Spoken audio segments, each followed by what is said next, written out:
Les populations des différentes régions du pays ne cessent de solliciter le programme national des lacs collinaires pour la construction de lacs collinaires. Présentement, 68 sites ont été identifiés et les études pour 10 d'entre eux sont déjà finalisées. Dans les présentations qui vont suivre, vous aurez l'opportunité de découvrir les retombées du point de vue social, économique et de protection de l'environnement de ces retenues d'eau. Pour nous, les lacs veulent dire donner l'eau, donner espoir et donner la vie. Donner la vie à des familles qui devraient parcourir plusieurs kilomètres avant de trouver une goutte d'eau. Donner la vie à des animaux, source importante d'alimentation et de revenus pour plusieurs familles. Donner la vie à la terre afin que de son côté, elle puisse nous nourrir et donner la santé en transformant l'eau des lacs en eau potable. Au nom du programme national des lacs collinaires, nous voulons remercier le frère Franklin Armand et la congrégation des petits frères et des petites sœurs de l'Incarnation pour leur vision de donner un nouveau souffle au monde paysan en utilisant les ressources de la nature, c'est-à-dire la terre et la pluie. Nous voulons saisir cette occasion pour remercier le président de la République, M. Michel Martelly, le Premier ministre et le ministre de l'Agriculture, M. Thomas Jacques, qui nous ont accompagnés dans la mise en œuvre du programme et qui continuent de le faire dans le cadre de la politique gouvernementale de relance de la production agricole. Nous voulons remercier également toutes les organisations internationales qui ont supporté le programme. Nous voulons remercier aussi toutes les organisations paysannes qui généralement préparent leurs communautés respectives afin que le programme des lacs puisse réaliser sa mission.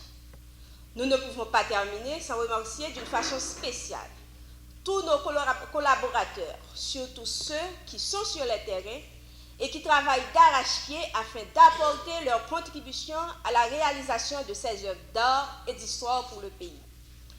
Permettez-moi de conclure mes propos, Excellences, Mesdames et Messieurs, en vous laissant avec la réflexion de Philippe Costa que Célestin répète toujours sur l'importance de l'eau. La vie a besoin de l'eau, mais cette dernière est capricieuse. Qu'elle disparaisse temporairement et l'animal dépérit en quelques jours. Qu'elle abonde brutalement et l'animal s'y noie. L'homme doit donc subir la molécule, courir après pour boire et manger, fuir devant lorsqu'elle se déchaîne, puis la magnifier ou la sculpter à des fins esthétiques pour finalement s'y laver. C'est un événement historique que nous vivons. Ce n'est pas aux congrégations internationales qui à la base présence là, c'est une congrégation native, deux congrégations natives, les petits frères et les petites sœurs de l'Incarnation. Mais en même temps, si je t'ai dit ça sur le plan religieux, c'est vraiment la réalisation du Magnificat. Parce que nous pas en pile. 42 frères, c'est nous mis tout le monde, et puis il y a 25 sœurs. Mais nous avons 1200 collaborateurs laïcs. Nous sommes capables de dire que très vite, l'État haïtien fait appel à la congrégation pour rentrer dans le programme de la collinaire, parce que le ministère de l'Agriculture est structuré, il y a monde, il y a ressources, pour c'est lui-même personnellement qui t'a pris gestion du programme ça.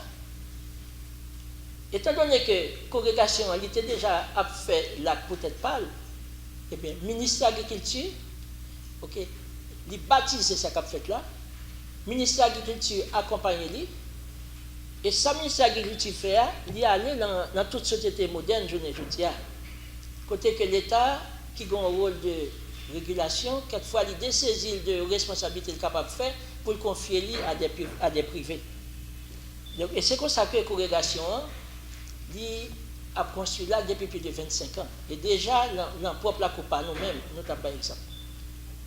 Et tout de suite, la congrégation n'a pas engagé pour qu'on parle. D'abord, il était développé aux dynamiques œcuméniques. Nous sommes associés avec l'autre église qui n'est pas nécessairement catholique. Dans le deuxième temps, il prend tourner un bagage interreligieux. Parce que nous allons associer toute l'autre religion là-dedans. Et même Gimboko, qui fait partie de la structure PNLC Cap Consulat. Il y a des gens qui ne pas nécessairement une appartenance religion, mais en même temps qui entrent dans le programme. Et je suis capable de dire que c'est un véritable miracle, PNLC. Je suis capable de dire que bon Dieu il a accompagné ce qu'il a fait. Et je ne dis pas, donc Agonam Célestin qui va le présenter le programme, donc il va montrer nous ampleur tout ça qui était fait. Et c'est l'occasion pour nous capables de remercier le ministère de l'Agriculture. Pas de ministre de l'Agriculture qui était passé depuis ces dernières années, qui n'a pas appuyé ça nous a fait. Et puis, nous avons dit, nous vraiment, nous en syntonie avec le ministère de l'Agriculture. Et c'est une grande fierté pour nous-mêmes que même gens, à un certain moment, il y a une collaboration après le concordat entre l'éducation nationale avec la présence des frères et des sœurs qui étaient sortis à l'étranger, qui étaient joué un rôle dans l'éducation. Eh bien, le ministère de l'Agriculture permet que congrégation Petit Frère, Petite Sœur d'Incarnation, qui sont deux congrégations natives, capables aussi d'engager ensemble avec eux. Parce que le programme, c'est un programme qui est exécuté en régie avec le ministère de l'Agriculture et Planification. Alors, moi, je suis content pile parce que nous répondons à l'invitation. Et je crois que c'est une urgence pour Haïti de relever. Un pays qui a 40 milliards de mètres cubes d'eau tombés sur lui chaque année, et nous gérons seulement 10%, c'est un bagage sérieux. Un pays qui a 36 000 tonnes, 0,6 terre qui tombe dans la mer chaque année, c'est un bagage qui doit faire nous réfléchir. Un pays qui arrive aujourd'hui à 2,5% de couverture végétale, c'est une responsabilité pour tout le pays. Et je crois que la présence nous dans le PNLC, eh bien, c'est déjà l'Église catholique, et puis avec tout l'autre monde qui a pris les bons dieux, et qui a pris les monde, ça nous pas connaît tout, qui pense que Haïti c'est maman nous, nous devons mettre nous ensemble pour nous capables de travailler pour Haïti capable d'avancer. En France ou ailleurs, peut-être parfois plus qu'en Haïti, on connaisse et on reconnaisse la valeur de l'action de Franklin Harman. Je pense particulièrement à des anciens dirigeants français.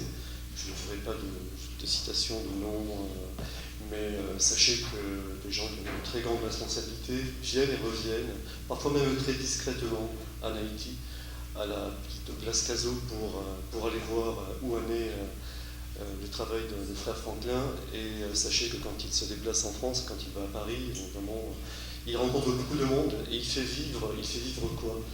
Il fait vivre une idée du possible, une idée comme quoi effectivement une initiative privée, on peut le dire comme ça, sans la labelliser religieuse, une initiative privée s'est associée aujourd'hui à un travail public, celui de l'État, pour faire, ma foi, on dit qu'il n'y a pas beaucoup de PPP, de partenariat public-privé en Haïti, mais là il y en a un qui est assez intéressant d'observer parce qu'il est motivé, alimenté par quoi? Par la foi d'un homme, un homme de religion.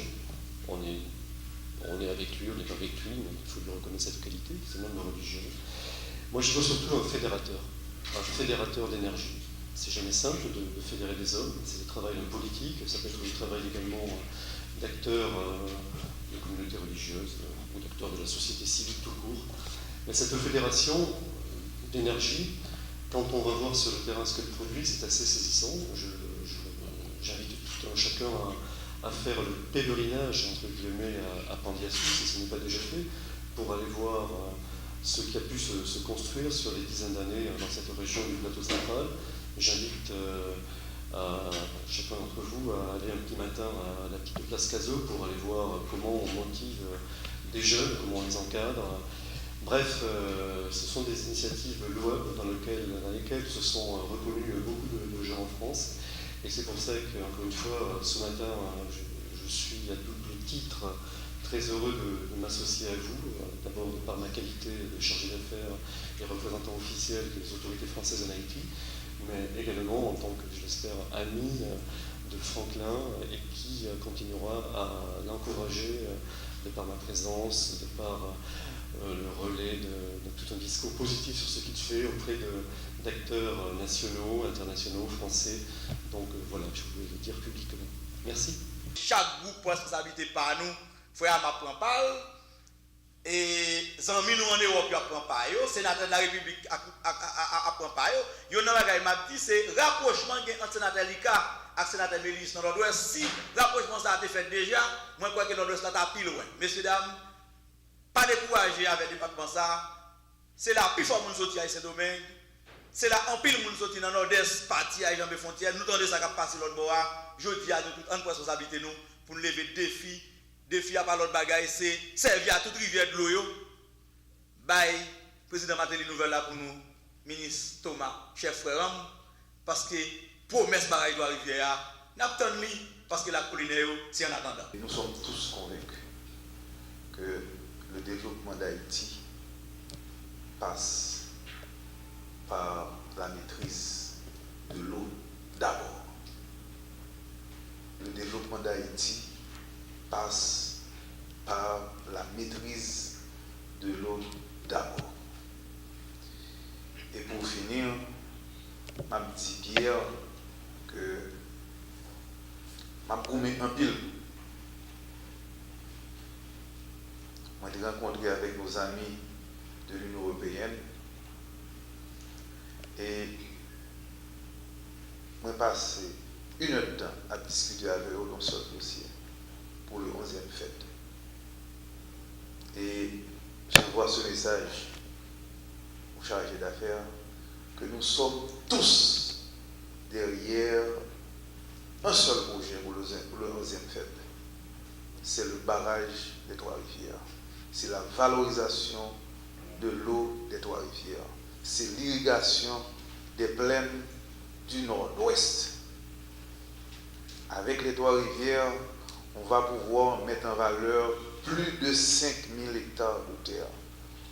Et je suis, en disant 5000 hectares, je pourrais même parler de 7000, de 8000 hectares. Mais déjà, avec les eaux de Trois-Rivières, on va pouvoir enfin retirer le nord, le bas nord-ouest de la carte de pauvreté. En mettant en valeur les 5000 hectares de terre de la plaine des Moustiques, en creusant un tunnel pour transférer l'eau des Trois-Rivières vers la plaine de l'Arbre, on va retirer, on va rayer le nord-ouest, le bas nord-ouest de la carte de pauvreté. Pendant plus de 40 ans, on a investi des sommes importantes dans le nord-ouest. Plusieurs projets. Depuis 1944, les années 44, suivant l'histoire, on a investi des sommes importantes dans le nord-ouest. Et on n'a jamais pensé. Peut-être vers les années 76, il y avait une étude qui a été faite par une entreprise Tractebel pour valoriser les eaux des Trois-Rivières. Mais je dis que ce projet tient à cœur au président de la République. Ce projet tient à cœur le Premier ministre. Il a été dans le nord-ouest le mois dernier. Le président est allé plusieurs fois dans le nord-ouest. Et nous sommes tous, vraiment tous, derrière un seul projet pour le nord-ouest. C'est la construction du barrage des Trois-Rivières pour pouvoir dériver l'eau des Trois-Rivières vers les terres agricoles de la plaine des Moustiques. Et ainsi, la République fera justice au département du Nord-Ouest.